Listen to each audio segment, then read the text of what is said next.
আদর করে দাও। আজকে ঈদের দ্বিতীয় দিন এবং এজেল তার দাদা বাড়িতে এসেছে এবং সে অনেক খুশি। তার ঈদের আনন্দ তো শেষই হচ্ছে না।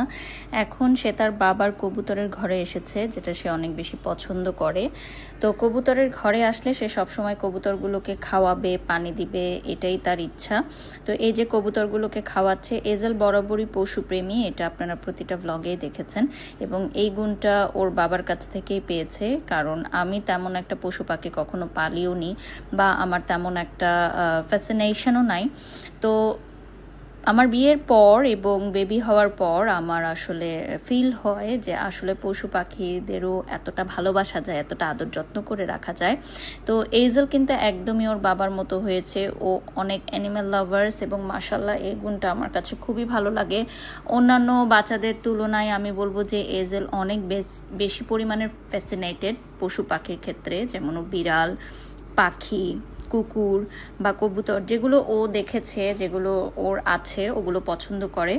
তবে আমি প্ল্যান করেছিলাম যে এজেলকে একটা র্যাবিট কিনে দিব। সে অনেক চেয়েছিল যে তার বার্থডেতে আমি একটা র্যাবিট কিনে দিই, কিন্তু অনেক সময় আমার মনে হয় যেহেতু সারাদিন আমি এবং ওর বাবা বাসায় থাকি না, তাই আদর যত্নটা করাও একটু ডিফিকাল্ট। তো দেখা যাক যে আরেকটু বড় হলে এজেলকে হয়তো আমি আরেকটা অ্যানিমেল অ্যাডপ্ট করব।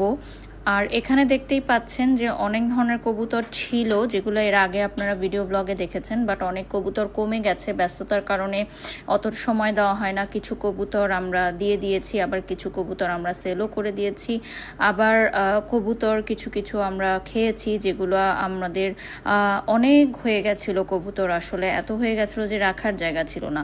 তো এখন যে কবুতরগুলো আছে এগুলো দিয়ে এজেল খেলা করছে। আর দেখতেই পাচ্ছেন যে এজেল কিন্তু অনেক বেশি পছন্দ করে পশু পাখির সাথে সময় কাটাতে। তো পুরো বিকাল থেকে সন্ধ্যা পর্যন্ত সে ছাদেই থাকে এবং কবুতরগুলোর সাথে খেলা করে। আমার শ্বশুর বাড়িতে এবং বাবার বাড়িতে, দুই বাড়িতেই আসলে কবুতরের জন্য আলাদা ঘর করা আছে এবং ওদের জায়গা করা আছে। তো আজকে এই ভিডিও ক্লিপগুলো শেয়ার করলাম। Thank you.